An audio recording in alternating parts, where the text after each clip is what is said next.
Hello, America. I am the Chief. Welcome to your Leo Nation, where we believe in and support the rule of law. And yes, I'm not going to stop the recording. I'm double checking to make sure I muted my phone so we don't interrupt this, I think, very important, very interesting, and very timely show about, well, it's pretty big in the news. I'm glad I checked it. It was not muted. A story in the news right now. Wide receiver, Miami Dolphins, Tyreek Hill. I think most of you know about what happened to him last week. What happened to him? I think that's the wrong way to phrase it. It's what incident he was involved in. And I got a group most of you are familiar with assembled today. We got Bill Bodner, retired DEA special agent in charge. Hello, Bill. Hey, Chief. Good to see you, man. I got my former boss, because when we lived together, he used to beat the hell out of me all the time when we were kids. And that's my big brother, Danny. Danny, how are you? I'm doing great, Mark. How are you doing? Well, doing pretty well. I'm doing better than some. When I get pulled over, I have this weird policy, self-imposed policy. I know it's very strange. It's a real outlier. But what I do, when I get pulled over, I do something called C word. No, C not word. that C word. Oh, yeah, comply. Right. Comply. Yes. That's what right. it was. That's what I comply. Right. And it's really weird because of all the time I've been pulled over. Yes, I was pulled over when I was a cop too, but I was pulled over a lot more before I was a cop because I was a young guy and I was doing stupid stuff out there, driving too fast and being an idiot. And I was always taught by mom and dad and peers of mine, you know what, if you don't want to get in trouble, just yes, sir, no, ma'am, follow the rules and off you go. And that didn't happen to me when I followed the rules, which is every time I've been pulled over. Just yes, sir, no, ma'am, here's the deal. What do you need? Blah, blah, whatever. Got it. Doesn't mean I wasn't pissed off. Doesn't mean I agreed with every decision that a cop made. But I always went home in one piece. I never had handcuffs on me. Isn't it kind of strange? It's just really weird. So I know a lot of you have seen the video of the Tyreek Hill traffic stop by Miami-Dade Police. And what we're going to do today, and by the way, we have Anthony back there in the background. He's going to be running our video for us. So he's dual producing along with Vince today. And he's going to be a pundit as well if he wants to chime in. I hope he does. So I think we should get right into it, gentlemen, and you too, Danny.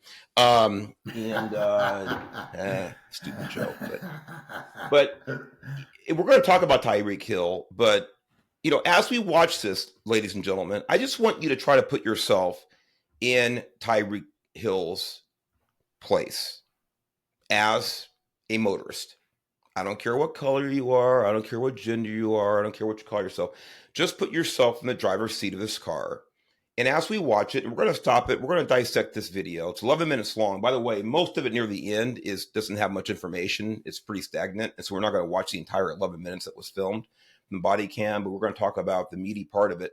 But ask yourself, as we're viewing this video, what would you have done in Tyreek Hill's position from the very beginning until, the end of what we're going to talk about? So with that, we'll get right into it. Anthony, go ahead and cue it up for me and take a look at this, folks.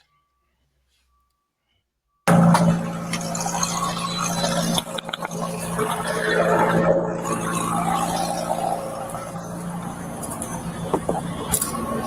don't knock on my window like that, man. Why don't you have your seatbelt on? Don't knock on my window. Why don't you have your seatbelt on? Don't knock on my window like that, though. Like what? Don't knock on my window like that. Why you have it up? Don't knock on my window like that. Why you have it up? I have to knock to let you know I'm here. Don't knock That on way you my can lower it and talk to Just you. get my ticket, bro, so I can go. I'm finna be late, gang. Do what you gotta do. Keep it down. Hey! Keep your window down.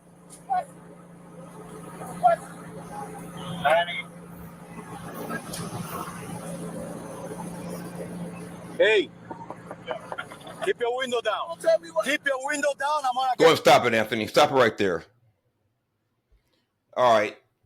Let me give a little background, first of all, on this traffic stop. So according to Miami-Dade Police, he was stopped. Tyreek Hill was stopped, by the way, in his McLaren. I forget which model it is. 720. What is it, 720G, Danny? 720G. Yeah, I did a 720G. I don't even know what it costs, but I'm sure it's slightly out of my price range. But that has something to do with it, I guess. But it's just an interesting fact. But he was stopped for excessive speed, and later on, careless driving is what he was actually cited for. So he's driving about 60 miles an hour, and what I understand is a 40-mile-an-hour zone. According to police, there was heavy, both vehicular and pedestrian traffic. So he's going 20 miles an hour over in that zone. So just want a little background. That's why he was stopped. And also the second part of that citation, he was cited for failing to wear his seatbelt. Now, the reason I stopped it here is number one, and I tell you what, I'm the cop of 30 years. Bill, you were a federal agent for 30 years. I don't think you ever made traffic stops, but tell me what you saw in this first 50 seconds of the video.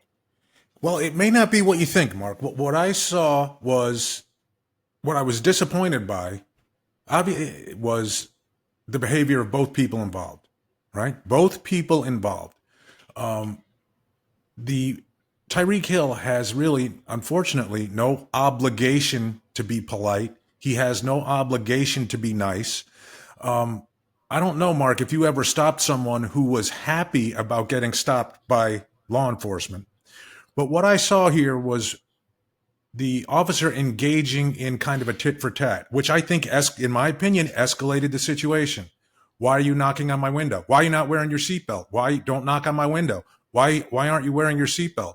Don't knock on my window. And it started going back and forth. And there was really, I think that escalated things, Mark. And I think the response, listen, first off, should he have said, don't knock on my window, or should he have just complied and been, of course, we would all hope that's the case. And by the way, I thought this type of incident was reserved only for white professional golfers like Scotty Scheffler. I didn't know that actually African-American athletes, were succumbed to the same thing. But no, what I saw, Mark, was a failure to de-escalate the encounter. And I think that and a couple other things played a major role. When he says, why are you knocking on my window? Why not just say, my bad, wanted to make sure you saw me, and then talk about what you need, not getting into this tit for tat. You say something to me, I'm going to make a wisecrack comment back. Mm-hmm. Danny, I'll give you the handle on this one. I'm going to follow up on it, but you go ahead if you got any comment on it. I observed the video from the start like everybody else did. Now, reading up on this incident, whether it's true or not, because obviously, Mark, I can't prove whether it's true or not. They said that he was going through a construction zone also. And they also said that he passed the officers at a high rate of speed. So, of course, the officers had a justification to make their traffic enforcement stop. Now, once the stop is made, I totally agree with Bill. You knock on the window. Obviously, Tyreek Hill is mad. In my opinion, he's entitled. He's a football player. Probably the officer did not know he was a football player, but Tyreek Hill knows he's a football player. And so he has that entitlement. I'm an NFL football player. And like Bill said, at that point in time, when you knock on the window and he cracked the window down, I would just say, hey, sir, I needed to get your attention. I need you to roll the window down. I wasn't sure if, you heard me or you could see me. Plus, and I'm not here to dissect this in an officer safety type of a manner. However, like Bill also said and stated, that this officer is so engaged in tit for tat that I think he's losing control of his own safety. And so these are the immediate things that I can see out of this. They both Tyreek Hill and the officer did a poor job of de-escalating this thing so they can move on with their lives. Well, I appreciate the input from both of you, and I actually had a conversation with really an enforcement tactics. I think I'd call him an expert. He's an author, actually, of a book that I'm going to discuss with him on the show pretty soon. And we actually talked about this a couple of days ago, and he and I, like you guys, and the three of us, four of us, at least three of us so far, agree that the officer could have used some better demeanor, I think, in the initial contact. I don't think there's any doubt about that. He could have been more tactful. He could have been a little more patient with his initial contact. Having said that, I'm going to take the other side of this in regards to the window being up, especially. There are two things here. I've approached thousands and thousands of cars, thousands of them. When the window's rolled up after you have made the stop, that's an immediate red flag, period. Right. Now, again, there are a lot of people, in other words, most people, get stopped, a couple times in their lifetime or whatever it is, and they don't understand, hey, I need to roll the window down for the officer's safety. That's not their concern. They'd be 100% compliant otherwise, but they don't know that it obviously it's communication is impaired, visual assessment of the car is impaired, on the officer's part, things like this. For the officer, it's a red flag. When the only way the officer, not the only way, but one way, and I've done it, is to tap on the window to get their attention, because a lot of people are just sitting there with their hands on the wheel, they're looking straight forward. They're petrified, a lot of people. And they're not even aware their windows are up or that it should be down for the communication. So I don't know if there was the radio was blasting the car. I'm not sure that I ever heard that, but I'm not sure if Tyreek Hill could have heard a verbal command. Maybe the officer said that. I didn't hear that in the body cam. But one tactic, and it's totally acceptable, at least CHP when I was there, to tap on the window to get the driver to roll the window down. Number two, look at the window. Look at the window right now, that still shot. What do you see? You see the reflection of that motor cop and his partner off to, I guess it would be his left, a reflection there. Why do we see a good reflection? Because the windows are tinted black. There's no way that officer can see anything in that car without it being rolled down. Number three, initially when the officer does have him roll it down, what does Tyreek Johnson do? He rolls it down enough to start arguing with the officer. Now, again, could the officer have been more patient? Probably, but I wasn't there. And this officer cannot see if the driver is sitting there with a pistol in his lap. Cannot see for sure who's sitting in the passenger seat. The officer has very, very limited input trying to ensure that he goes home to his family that night at this point in the contact. So whether the officer used poor demeanor or not is a fair question. I think that it was not the best demeanor. There's no doubt about it. But the question is, as a violator, as a motorist, as someone who's being stopped, we all have to realize that we can be the initial escalator in these situations. I think it's what happened here. The officers paid not to take the bait. Again, I agree with you guys. I get that. Right. But my God, if you're afraid of cops, if you think that cops are unfair or whatever, why go ahead and add fuel to fire? Dan, you want to chime in? Go ahead. And Mark, and that's why I said before, I at this point in time, I didn't want to get into officer tactics, whether they're good or bad, because I'm like you. These are a lot of things that when watching this video multiple times, I had the same exact thought, because at a small portion of my career was in law enforcement. The only thing that I was saying was with this officer was that by where he's at with this dark tinted window, you can't see inside, there's the reflection. Why not at least stand directly to the rear of that window and talk to Tyreek Hill rather than being right where he's at? And that was my whole disagreement with this officer was, at worst case scenario, you're putting yourself in a really vulnerable spot when it comes to officer safety. And you probably could have gotten him to roll his window down more by standing to the rear of him, because he was going to get tired of wrenching his neck around trying to find you. So probably eventually within the next maybe 5 seconds, he would have probably roll the window down more so he can see the officer. But I do agree, Mark, once the window went back up, that is a definite red flag. What are they trying to hide? Tyreek Hill, probably by law, and you guys correct me if I'm wrong, all he has to do is comply and hand the officer his driver's license, proof of insurance, and registration through the crack of that window, keep the window open just so the officer can see inside, and that's his only obligation. Tyreek Hill, though, escalated by closing the window. Yeah, let me jump in there, Mark. So just so I'm clear, Mark, the window initially went all the way down. No, it never did. No, Yeah, can we look at that again? Down. Yeah, we can It back did, it up a little right? bit. I don't think it went all the way down. Let's take a look. That's far enough, Anthony. Yeah. I thought it went partially down. They don't knock on my window. see. He's rolling it down, so it's all the way down Yeah, right there. Okay, you're right. It looks like it. Yes. So he put it all the way down. Now, first, in California, you and I know you cannot have dark tint on your passenger compartment front windows. Back seat, okay. Rear window, okay.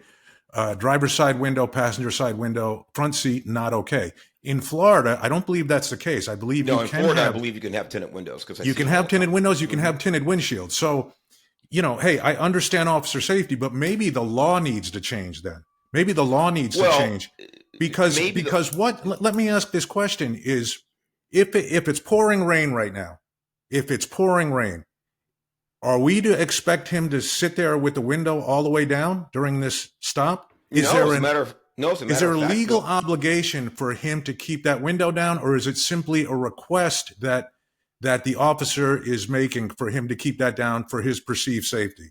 The only legal obligation that there would be for a violator, passenger or a driver, to keep their window down would be from a lawful order of a peace officer. And again, I'm speaking from California law. I'm assuming similar here in Florida.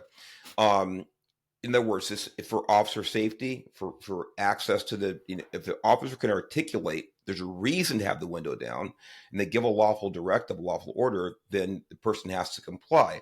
But like you said, I think Bill or Danny, that you only have to provide certain information, things like this, and then based on further information or an investigation, a media investigation revealing a possible further crime. Beyond that, that's all a violator has to do is to provide the necessary information. Again, unless the officer develops further information that would justify removing somebody from the vehicle or something along those lines. Now, having said that, you're talking about the pouring rain example, Bill.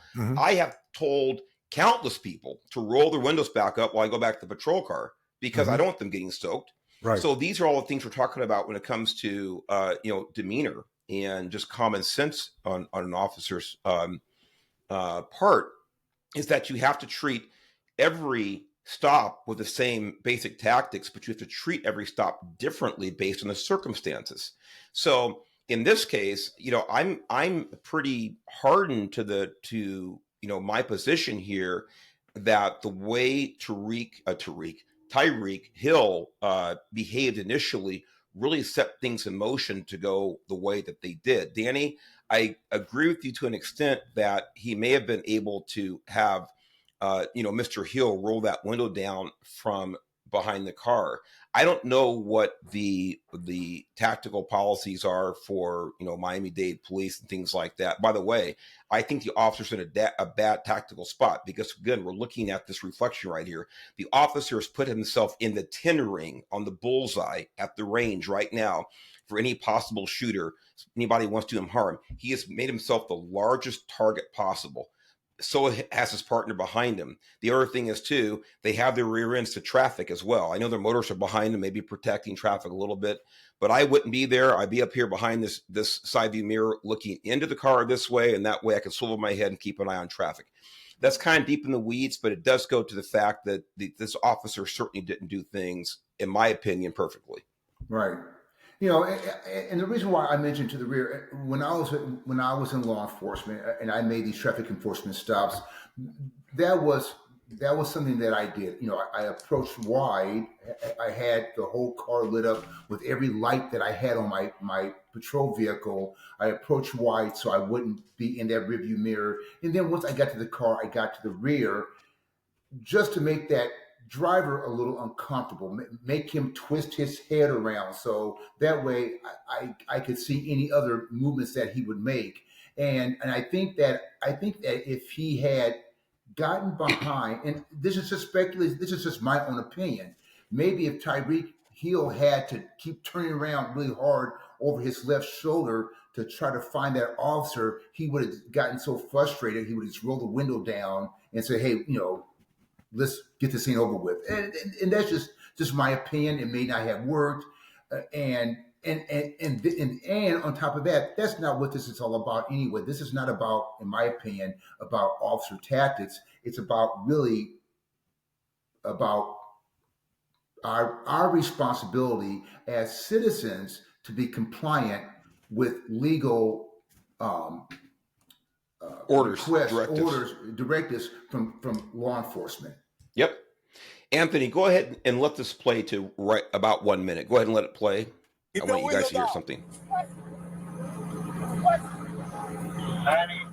Now, I can see him in the car there pretty well, by the way. Hey, keep your window down. Keep your window down. Stop. I'm gonna get you out of the Stop. car. Okay, you hear Tyreek Hill. This bothers me tremendously. I wrote down quotes. Don't tell me what to do. Yeah. I don't care how inappropriate someone thinks an officer's behavior is. Matter of fact, the worse you think an officer's behavior is, I think, in my opinion, the less you should be egging the officer on or exhibiting a confrontational personality or behavior. Don't tell me what to do. No, as a matter of fact, again, we talked about tactics to this point, and those are certainly up for debate and the discussion that we've had. But outside of that, the officer has every legal right to be making this enforcement contact, and for his safety and for the efficiency of the encounter, the officer has every right to give directives to the violator. You can litigate those directives later on. You can file complaints about the directives, absolutely. But the officer has total legal standing to give directives. Roll your window down. Now, he doesn't have to explain why.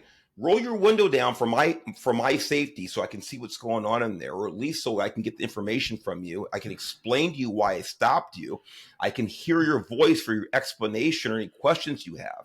These are all simple, basic things that anybody should be aware of and willing to do if they get pulled over by a police officer. So when this guy, Tyreek Hill, tells the officer, don't tell me what to do, again, I would really like for the listeners to think about that. For those of you who have not been police officers, I get it. It's hard to put yourself in the boots of those motor officers. But as a police officer, when you have a violator tell you something to the effect, don't tell me what to do, you can imagine the level of stress that puts the officer under. I can tell you 100% from experience, for having this happen to me 100 times or more, probably 500 times, I'm immediately spinning things up in my mind about what are my next legal and within policy options to bring this contact to a safe end. Because if this person tells me they're not going to comply about anything, I have to assume they're not going to comply about anything, everything. So, that's my take on it there. And I don't know if Danny, Bill, you have anything on about the don't tell me what to do comment, but that's my take on it. Well, Mark, now I 100% agree with you. And remember, any audience that's listening to us, if you haven't been in a police officer's shoes, obviously a lot of this doesn't make sense to you. And because, people go, well, he told you not to tell him what to do, so you should listen to him. And that's not how it works.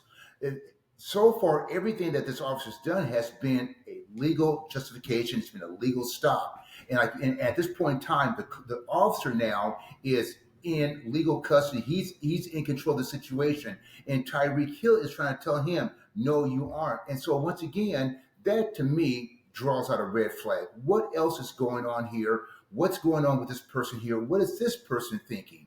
And so Tyreek Hill, he's maybe without him realizing it, he's escalating what's going on. He's turning an already bad situation for himself because he's going to get cited. He's making it worse. And on top of that, he's probably making these officers very nervous also. So I agree with you 100%, Mark, on what you said. And Bill, before we move on, I don't know if you want to chime in on that or not, but we can move on. Well, let me wait just a few more seconds, Mark, and then I'll jump back in. And you can let Anthony know where to stop it. As a matter of fact, get out of the car. Right there. Get out of right the car. there. So listen, what we have here is, to me, it's not about officer safety. It's about a battle of two egos. That's all this is. It's a battle of two egos. We have a suspect in the car saying, "Don't tell me what to do." And when he's saying that, I mean, you can look at the picture right there. The window is partially down. And he says, "Keep your window down or we're going to get you out of the car." And then his ego kicks in and he says, "As a matter of fact," right? And I think that's a key phrase. "As a matter of fact, get out of the car." He just makes a decision that, I'm going to be honest with you, the window's partially down. It's arguable whether that's compliance, non-compliance. He was told to put the window down. He started to put the window down, or he put it down halfway. The ego kicked in, and it was no longer, it wasn't like do this, or it was, you know what? It doesn't matter whether you do this or not now. I've told you to do something. You're getting out of the car. And I think this escalation of egos on both sides is what's to blame here.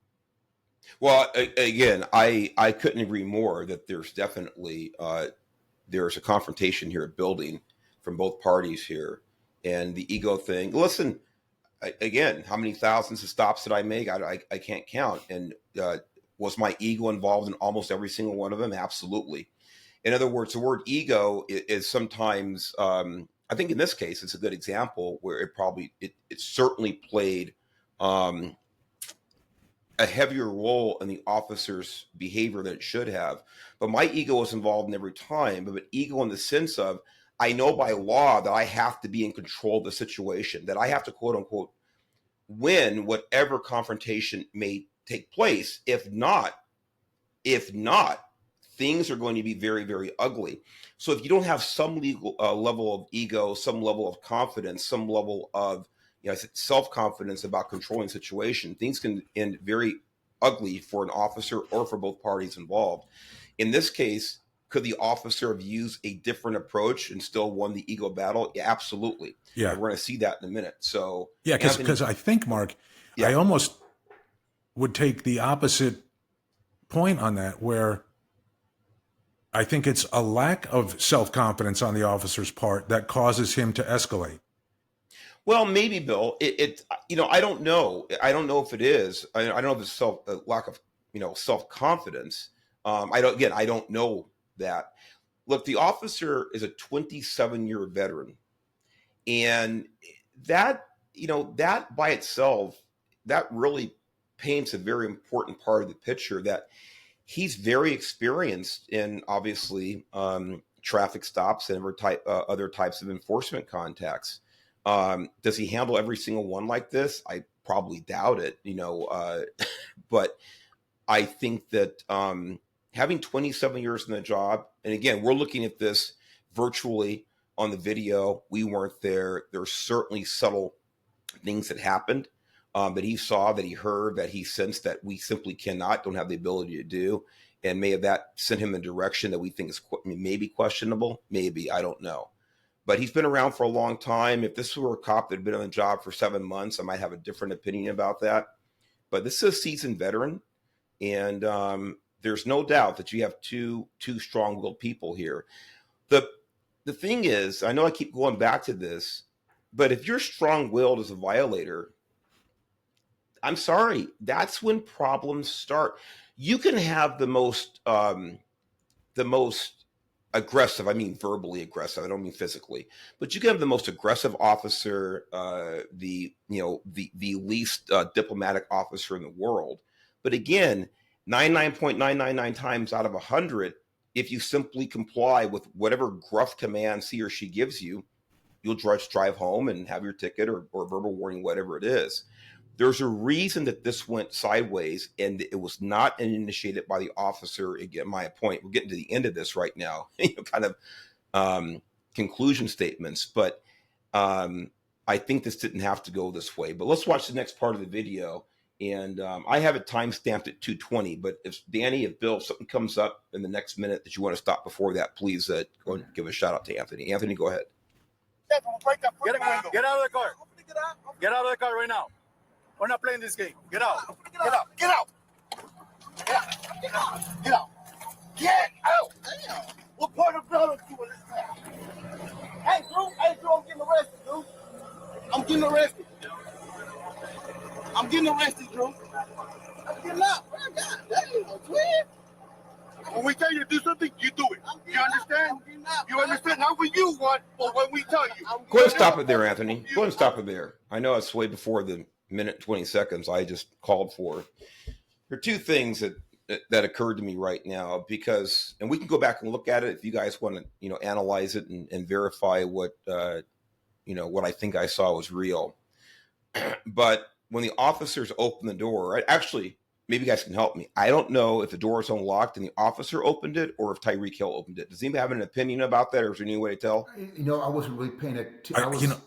Go ahead, Bill. No, I was just going to say those doors are actually very tricky to open from the outside if you don't know what you're doing. So I would guess that he opened it from the inside, but I don't know. Yeah, it's hard for any of us to know. But I did watch this. I think that, like Bill said, the way that the doors elevate, I think that he has to operate it. I mean, you can do it in and out, but I think Tyreek Hill might have opened the door just the way that but we can play it back, and there we go. Because I couldn't tell you. I wasn't really paying attention. Yeah, so it's hard to, and you can back up one more time, Anthony, but it is hard to tell because the camera is not in a position to see the officer. The officer has his hand on the door, see? Right. But I don't know if he opened it or if Tyreek Hill did. Exactly. Yeah. And I don't know if it's all, nowadays it might be all, through your phone, your key, who knows? I don't know. For externally. But here's the thing. When the door does open, Tyreek Hill is still sitting in the car. Now, he's been given an order. Again, he's been given an order to get out of the car. Now, Bill, to your point, the officer says, well, as a matter of fact, and this is where the officer's ego kicks in. Yep. I get that. But you can see Tyreek Hill there clearly is not getting out of the car. He's sitting in the car, and when he could have complied with the officer's orders. Again, go ahead, Anthony. And did we lose the audio on the video, Anthony? Get out! Get out! Get out! Get out! Get out! Get out! Damn! What part of blood are you in this? Okay, stop. Hey, bro. Now, there's two officers that grasp, each of his arms, or it looks like, or so, or shoulder and arm, things like that, to have to remove him the car. Again, we can debate whether asking him or ordering him actually to exit the vehicle is a lawful order. I think in this case, by the way, I don't think we ever determined if Tyreek Hill offered up a driver's license or registration or insurance and things like that. I'm pretty sure he gave it to him. And if you want to go back and look at that, to me, that's important, because it is important. What I saw him turn over what was requested. And almost as the officer started to walk back to his motor, the window went up. And that's kind of why I have questions. I think from reading numerous articles, it's my understanding that he didn't have a driver's license. That that's one of the things that he was cited for, was being an unlicensed driver. But let's see if he handed him. I thought he did hand him something. I could have sworn that he handed him something, but reading an article, they said that he was cited right there. Right there, he's getting him something. He's handing him something. It could be, and that's when he said, "Hey, just give me the ticket." Right. Just give me the ticket. Right. And so I'm just letting you know what I read. Yep. And so once again, I take all this stuff with a grain of salt. Other than the video, I take anything that's in the news nowadays, in the media, with a grain of salt, because he may have had a driver's license, but what I understand was that was one of the things that he was cited for, was not having his license or being an unlicensed driver, but suspended or whatever, right? Right. And so I don't know what he handed him there, but he gave him something. Okay. Anthony, you can go ahead and kind of fast forward to back where he's on the ground at that point, just to save the audience and ourselves a little bit of time. That's fine. You can start from there. Damn. What part of blood are you in this town? Hey, Drew, I'm getting arrested, Drew. I'm getting arrested. I'm getting arrested, Drew. I'm getting up, bro. God damn, twin. When we tell you to do something, you do it. You understand? You understand? Not what you want, but when we tell you. You're a little fucking confused. I'm getting out, bro. Too late. Chill, bro. Too late. All right, bro. Take me to jail, bro. Do what you gotta do, bro. We are. We will. Good, bro. It is good. Hey. Don't worry about it. I hung up the phone. Stop crying. Bro. You know my woman like you crazy. You know my woman like you crazy. What's going on, bro? No. You know my woman like you crazy. I ain't do nothing, twin. Dang. Hey, I'm gonna pull to the side, yo.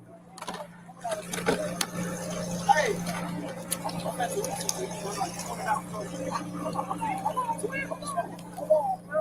just had surgery on my knee. See, he has a license in his hand right there, Okay.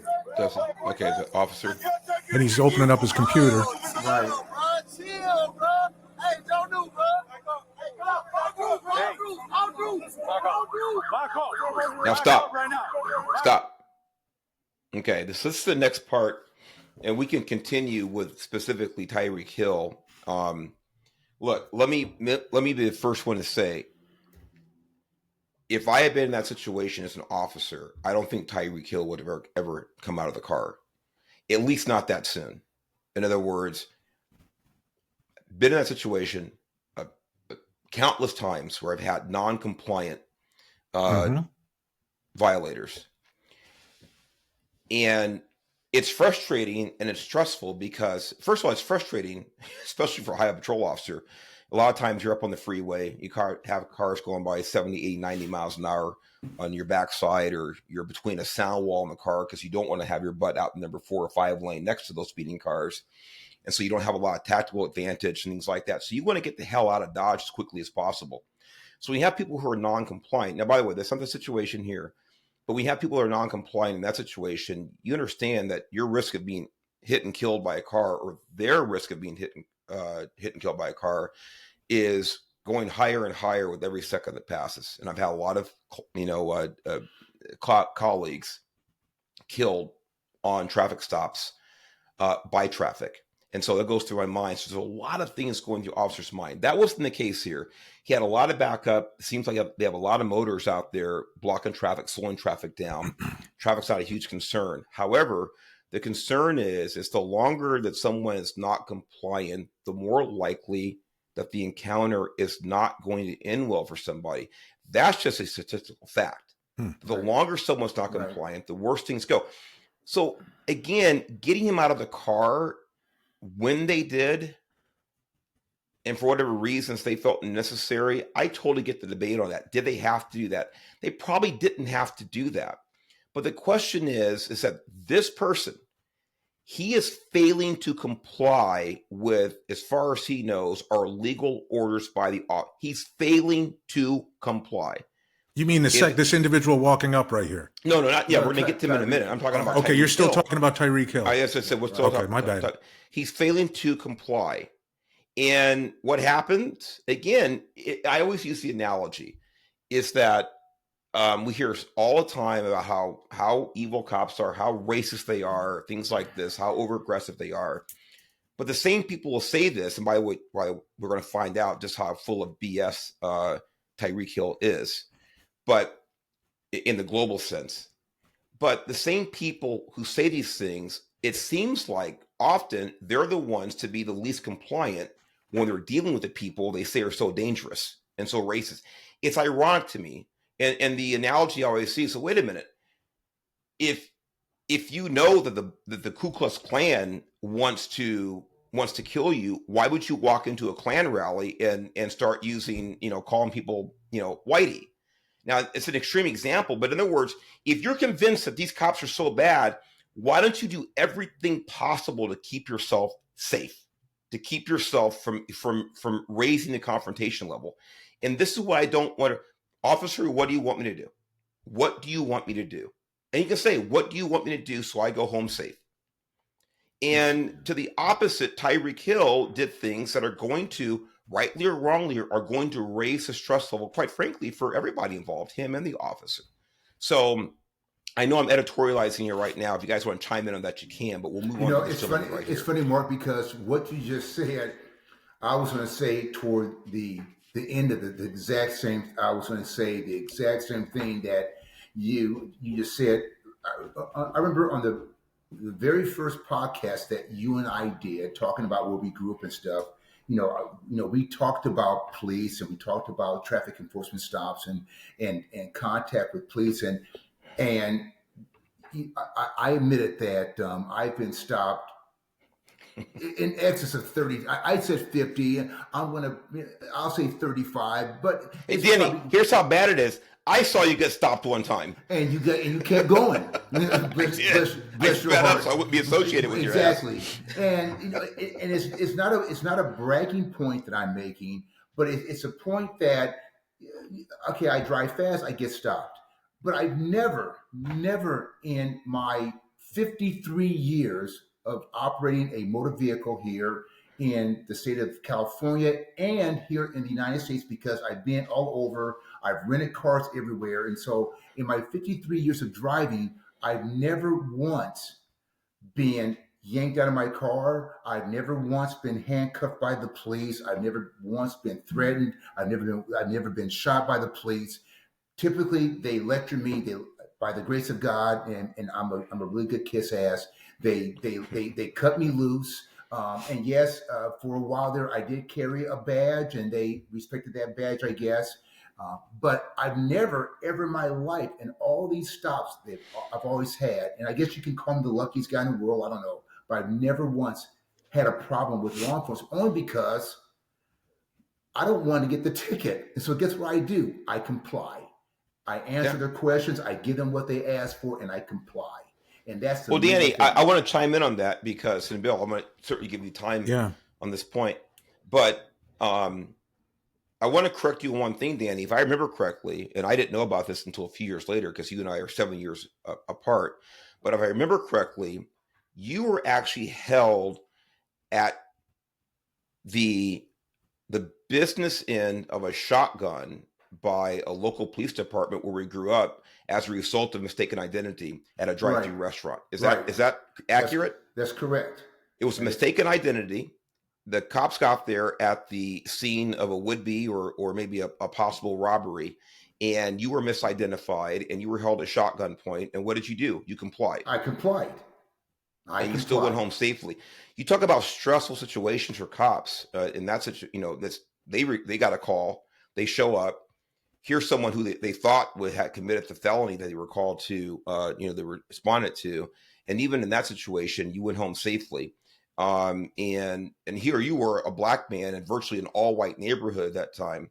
And it still worked out well. So, this is the, point I'm getting to. Cops are not perfect. And this stop was not perfect, but it is what it is. Bill, go ahead. I knew you wanted the only thing I want to say is before we move on to the, the bystanders and the rest of this video is, there's a difference to me between someone who's non-compliant and someone who's argumentative. And what I saw here was someone who was argumentative. I honestly didn't see someone who was non-compliant. They asked for his documents. He provided documents. He had the window completely rolled down at first. He rolled it up. When they told him to roll it down again, it took him a minute. And granted, he did it on his time frame, but he started to roll the window down or rolled it down a little bit.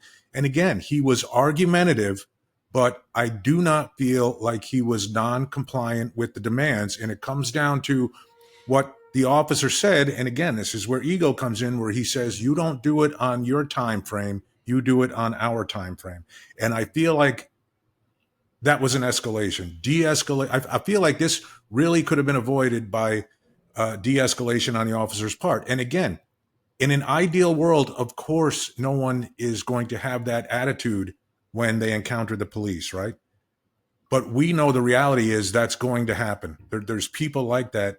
It's going to happen. And it's incumbent on the officer to de-escalate and guide that conversation to where the outcome is safe for both people, instead of, in my opinion, and guys, I've never done traffic stops, but instead of, in my opinion, using, escalating and going straight to physical force. And again, I thought those words were key when he said, as a matter of fact, like, hey, I gave you the option. You know what? I'm taking that option away now. Mm-hmm. I can, yeah, and I agree with that. Yeah, I can agree. Yeah, with that I think we agree. And again, this is certainly not a perfect job, by the cop. Again, I wasn't there, but again, I can truly speak from a position of tremendous experience. I would probably be more patient there. Mm-hmm. And again, but it's sometimes to one's detriment being patient. Absolutely. It's a very, very difficult thing to analyze about on a particular enforcement contact. How long do I allow the violator to dictate the terms of the enforcement contact, whether it's time, whether it's physical positioning? How long do I let this person dictate it? And often the officer won't know that this person himself is going to escalate from argumentative to deadly force until it's too late. I have been there, Bill. See, I have been there over and over and over, where it's gone from argumentative to a punch to my face. Literally from that, and there's no ramp. It's an immediate shot. Yeah, I've been there. Yeah. Now, again, right. This officer had plenty of backup. Again, I want to be, very fair about this. I understand, but still, the officer's thinking, and think about this: the officer's thinking in terms of 27 years of experience. So, like me, he's probably been there where it's going, "Why are you hitting my window?" or "Why are you stopping me?" To the next thing, he's in a physical fight for his life. I guarantee you, I could almost guarantee, I don't know for a fact. My guess is that he's been in physical struggles for his life. People going for his gun that went from argument to now I'm trying to get the officer's weapon. It happened to me many times.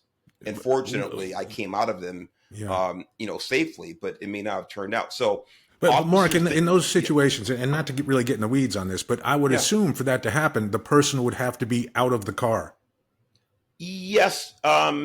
I mean, certainly eventually, and almost all the time, it did go from the point where they're already out of the car, where it goes from argument. But I actually have had people spring out of the car.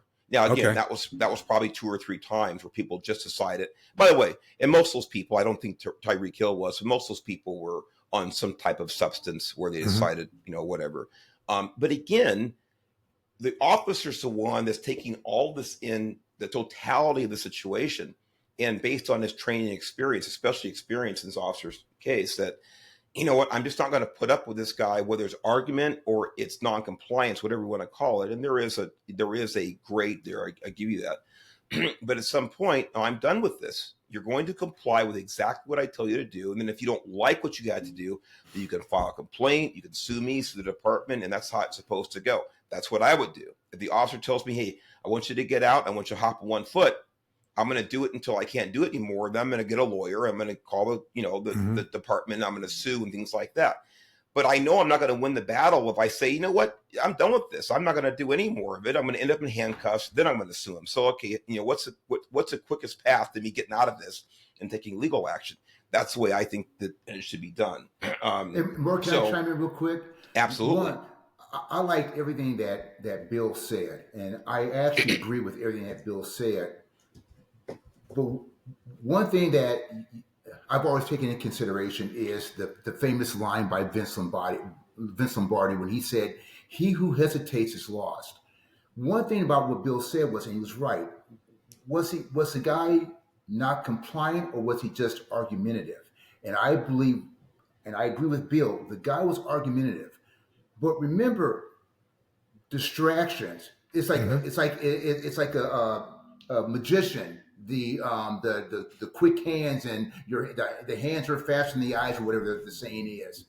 His argumentative attitude could have been, or leading to a distraction to get the officer to hesitate. Now, of course, it all turned out well for everybody. Nobody got hurt.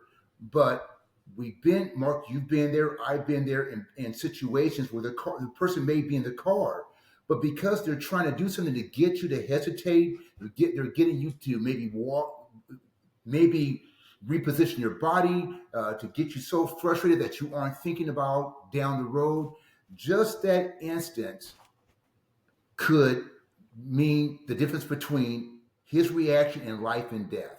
And so I agree with Bill, but the fact that the guy was even being argumentative, that police officer still had to take a stance and do something. Maybe he waited too long or whatever. I don't know, but just because they're argumentative doesn't mean that they aren't going to do something bad. Correct. And it's a tough call to make. It's a very tough call to make. But right. But this is the call the officer had to make within those few moments. And here we are. So go ahead and now just set this up here. This is the second part of the video, and then actually it's not much longer. We're going to talk about the video. But this is apparently an acquaintance of Tyreek Hill, either following him or got a phone call. I'm not sure. Oh, teammate. A teammate, yeah, a colleague, yeah. On his way to the stadium as well. Right. Yeah, and what I meant was I didn't know if he was following him, that's how I saw it, or maybe called him. But yeah, he was heading to the stadium as well. So Anthony, go ahead and key this up here. Back up right now. Get back. I'm telling you, go back. I don't have to talk to you. Go back. Go back. Go back. Wait. Pass that card. Pass that card. Giving you a lawful command. You need to step down. You want to be handcuffed too?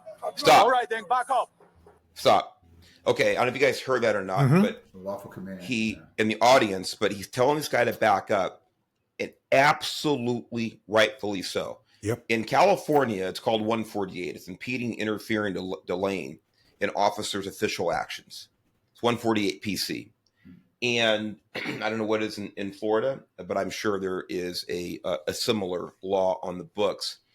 Officers at a scene have every right to exclude anybody that can interfere with their official duties and their safety. They have no idea who this gentleman is. He probably just wants to walk up and see if his friend's okay. I have no doubt that this guy had, there's no ill intention on his part. But again, the officers don't know this, and they have every right to send him back. And they actually said, I'm giving you a lawful order. Mm-hmm. This officer here did everything by the book, and everything in consideration of his safety, the safety of his partner officers, and the safety, quite frankly, of Tyreek Hill, to let the officers do their job in the safest manner they can see at that point. I just want to explain that to the audience, because they may say, well, why are you bothering this guy? No. The officer is approaching an enforcement contact. The other thing is, too, is, again, I said it before, they have no idea who this guy is. To that point, and I don't know if we already went over it or not. I mean, if we actually play that part of the video and comment on it, I think it comes up here in a little bit. But this officer who made the stop, I have his name, I forgot what it was. But the officer who made the stop, made the contact, he has no idea who Tyreek Hill is. Later on, one of the officers, you know who that is, right? I don't know who is it. That's Tyreek. He's a wide receiver for the Dolphins. Okay. I only bring that up to let you know that he was treating this guy as he would treat anybody else unknown to him. He wasn't showing favoritism, and he wasn't treating him with over-aggression for any particular reason. He was just doing what he thought was right at the time. So I just wanted to comment on this with this pedestrian who was a teammate of Tyreek Hill, and why this officer did what he did. And if you guys want to chime in on that, please have at it. No, I would just say, Mark, I saw nothing wrong with this encounter at all.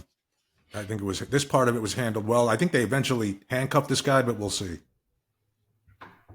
Okay. Go ahead and play it, Anthony.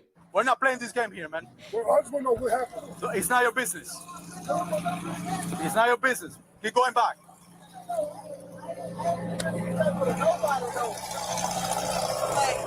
Hey, get back in your car before you get a ticket. Get back in your car and leave. You gotta go before you get a ticket. I'm not a driver. Who's the driver? This is my car. All right, move. All right, I'll take that. You gotta move right now. Let me have your license. You got a ticket too. I'm coming. Let me have your license. You got a ticket. Let me have your license. I'm leaving. I'm not playing. Let me have your license. Leaving. Yo, what's Your going license on? right now. Sir, what's going on, Your license man? right now. You're not gonna give me your license? Hey, You're not gonna give me your license? I'm leaving. Let me have your I'm license. leaving, Your man. license right now. Sir, Hey, your license right now. I'm leaving. Or I'm gonna lock you up. Your license right now. You just told me to. Your license right now. You're dealing with me now. Sir. Your license right now. Can you stop it right there? Yes. So Bill, you know, go ahead. Mark, or actually, I think it was Danny talked about this kind of phenomenon here. Now, here's where I'd say someone's being argumentative, and I get the feeling that there's a reason behind it. You know, delay.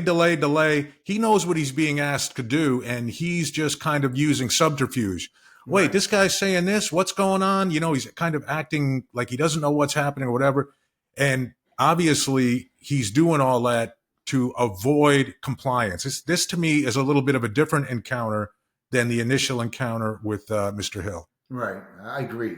I agree with you, Bill. You know, I mean, once again, I think this other motor officer, I think he's now so hyped up that he's going after everybody. But once again, this driver here, I totally agree. He's being argumentative purposefully. Yep. Because there's no reason for it. Just get in your car and leave. There's no, like and you say, you know, when someone says I'm leaving, and they're obviously not leaving, then that then causes me a higher level of anxiety. Well, you're saying you're doing something you're not doing, then something's wrong. Right, exactly. I agree. Absolutely. There's something suspicious. Red flags now are going up. We told you to leave. Simple English. You understood us. But now you're trying to deflect and say, well, this officer told me this. No, we're all telling you to leave. Why aren't you leaving? So that's a red flag there. And Anthony, go back just maybe 5 seconds, just so we can hear him say, no, I'm leaving. License. I'm leaving. Let me have your license. See? Your license right now. Sir, He's saying I'm your leaving, license right but he's not leaving. Or I'm gonna lock you up. Your license right now. You just told me to. Your license right now. You're dealing with me now. Sir. Your license right now. Yeah. By the way, sometimes there's not more needed to be said. I agree with you guys 100% on your assessment of the situation here. You know what? And I tell you another thing. When you know, when I used to coach kids in football and stuff, or volleyball and everything else, and I used to tell my players, especially when they made a mistake, I said, listen, guys, if you don't see me spinning on the sideline, you shouldn't spin. If I'm not excited, don't you get excited. I don't care what mistake you made. Don't get excited, because once you get excited, once everyone starts losing control, then we've lost control of the game. And I think that this whole thing was just getting out of control here.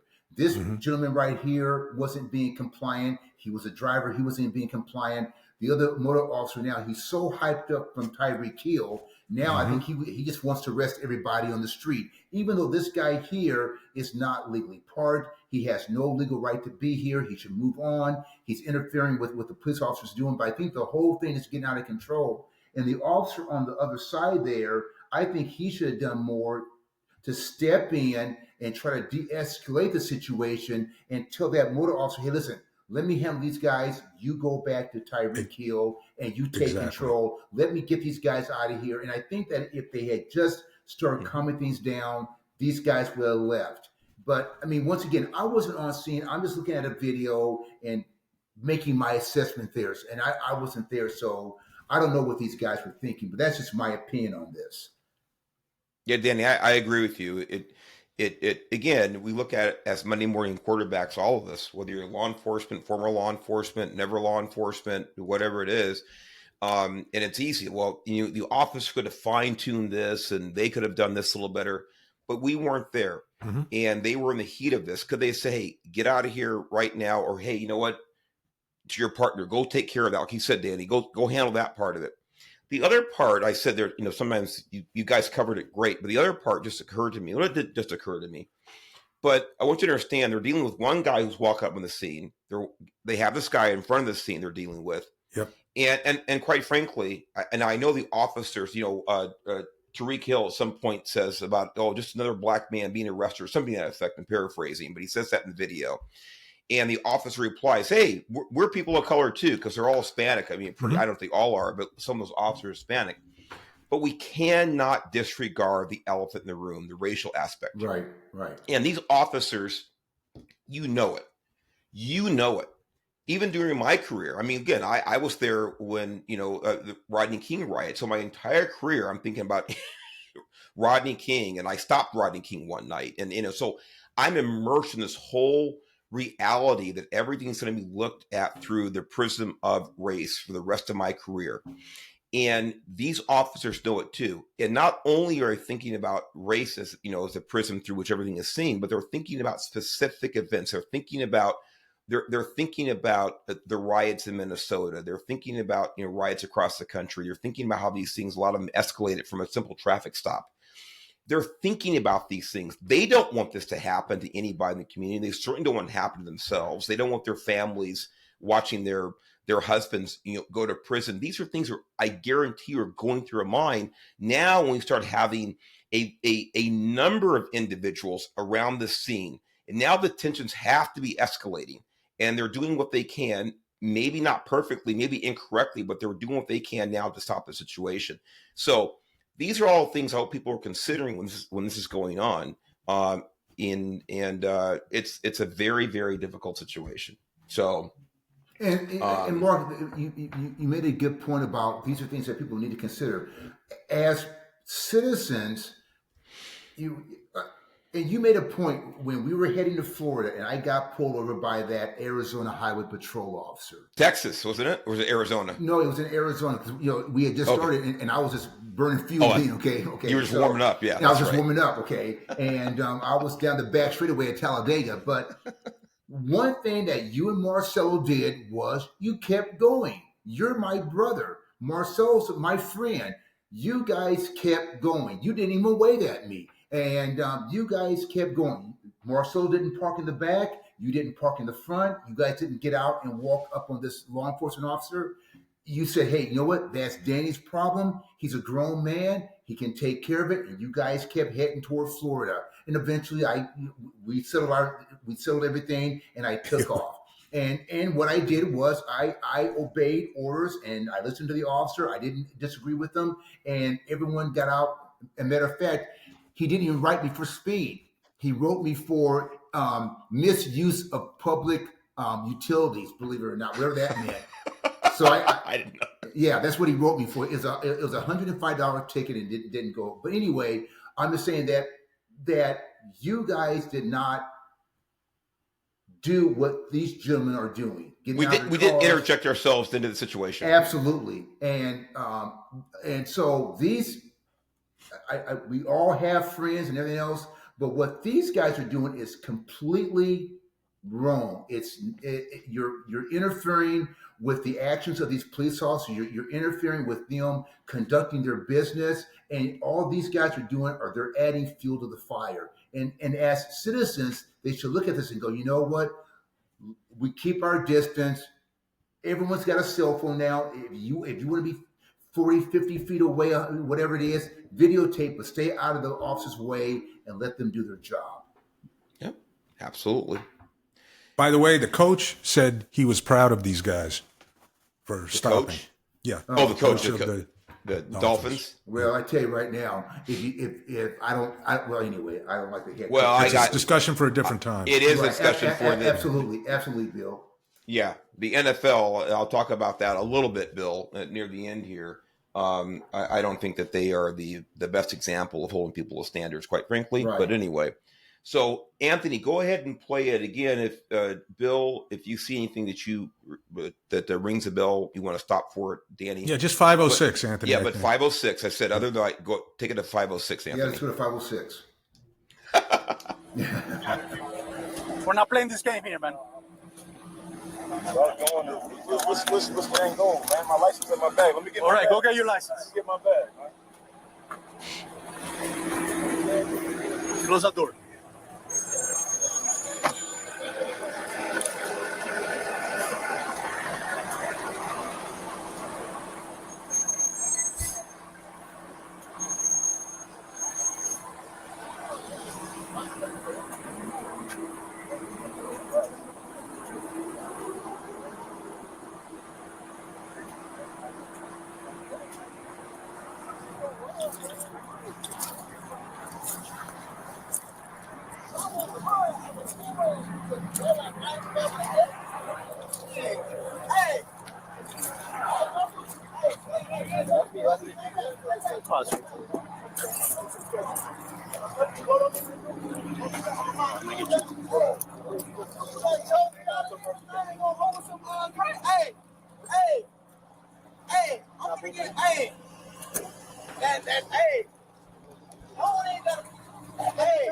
Why is he acting up like that?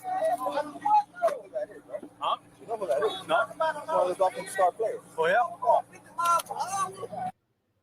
Right there. I mean, that's the only thing I wanted to point out, because there was some discussion that, this was done because they recognized him as a football player.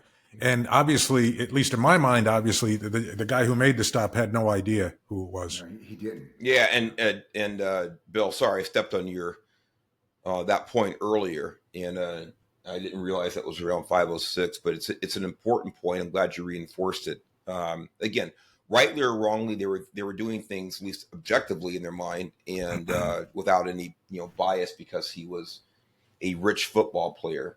So, and the rest of this, and I think we all watched the video, the rest of it is pretty much, it's Tyreek Hill handcuffed until they release him from custody. And actually, we don't even see it in the video, but eventually he was released from custody. He was cited for, I think, the 2 or 3 traffic violations, and off he went, and he goes and scores a touchdown and catches for 130 yards, I think, in the game that night. And obviously didn't have too much of an emotional effect on him. But what I want to talk about as we close here, and I'll be very brief. I have a whole bunch printed out, and I'm not gonna go through it. But there seems to be, I'm almost being facetious here, so I apologize, but there almost seems to be a pattern to these videos when whoever it is, when we see these videos that go sideways with law enforcement, it almost always the person involved, the violator, has a history of run-ins with the law. It's almost inevitable. It's not 100%, but it's pretty darn close. You go back to Michael Brown in Ferguson, Missouri. I mean, on and on and on. We talk about, Floyd. They almost always have had an extensive criminal history, or a substantial criminal history, or a notable criminal history, or a criminal history of some sort. And I understand that the cops are not always going to be right. The cops are not always right. But what we all have as individuals is control over our own behavior. We have 100% control of how we interact with the police. So I just want to go down a list really quick. This is from the Sporting News, September 10th of 24, a few days ago. Hill has periodically found himself in trouble during his NFL career to date. He was accused of domestic violence during his college days, notched allegations of child abuse with the Chiefs, and has made headlines with off-field altercations during his time with the Dolphins.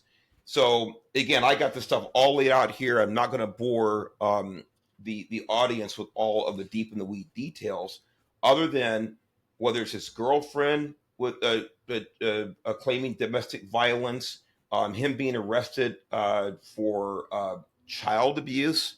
Those charges were eventually dropped because the DA didn't have enough evidence to prove exactly how his son's arm was broken.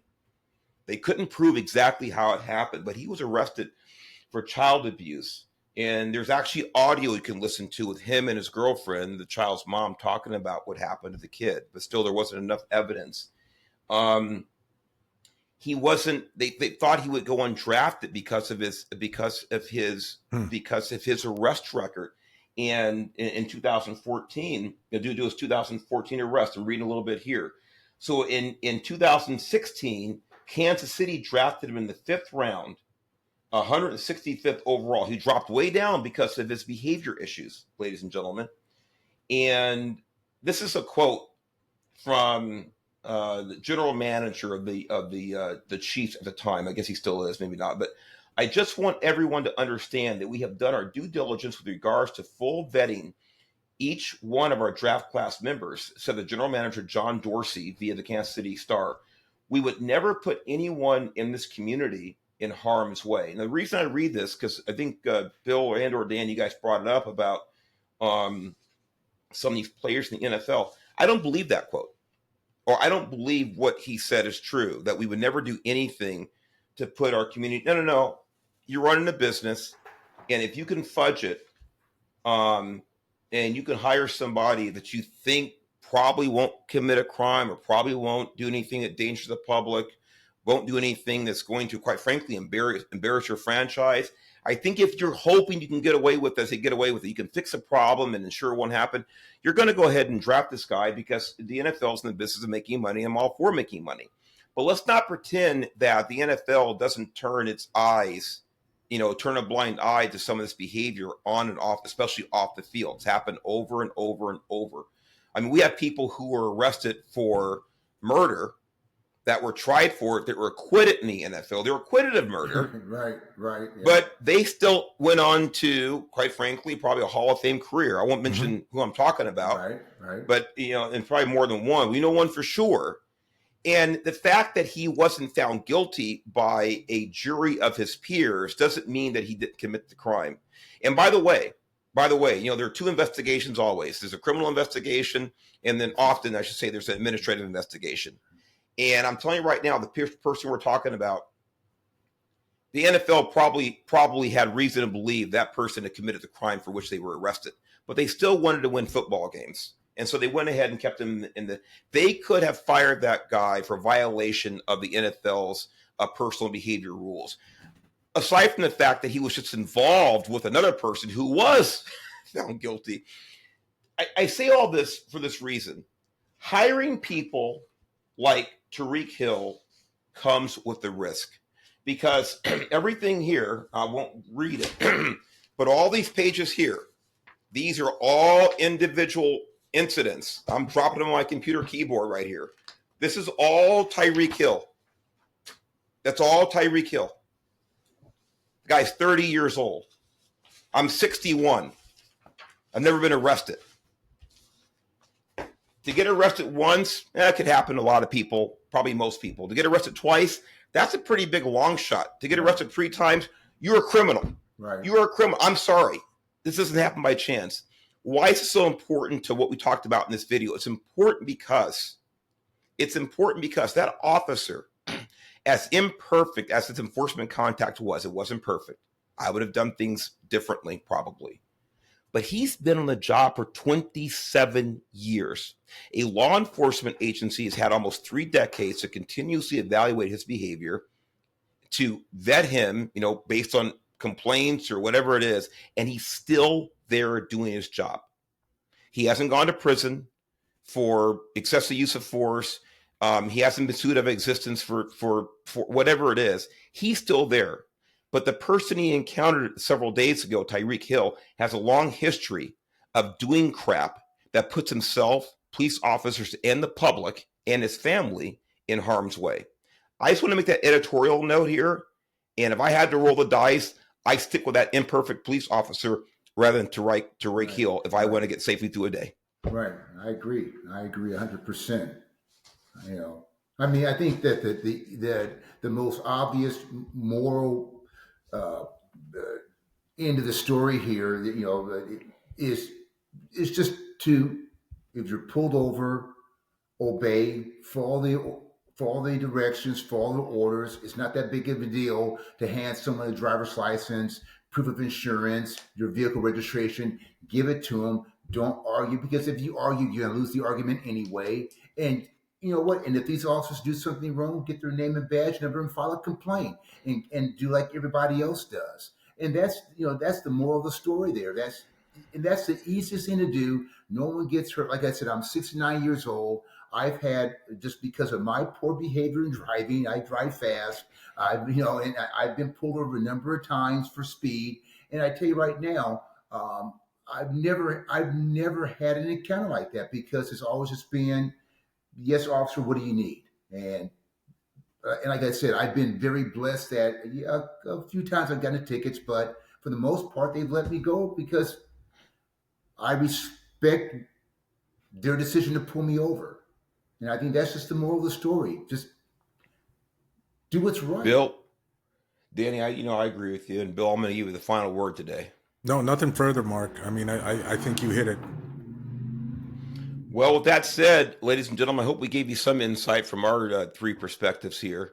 And Bill, you know what? I don't mean, I didn't mean to demean you about, never actually making traffic stops and being a real cop. But, It's all right. Hey, it's all felonies with me, Mark. No misdemeanors. Touche, buddy. Well done. Well done. Bill, the retired special agent in charge, Danny Garrett, retired firefighter, retired law enforcement officer. Appreciate you guys all the time for making time for me. Danny, have a safe trip. Absolutely. Please don't get stopped more than 3 times on the way to Arizona.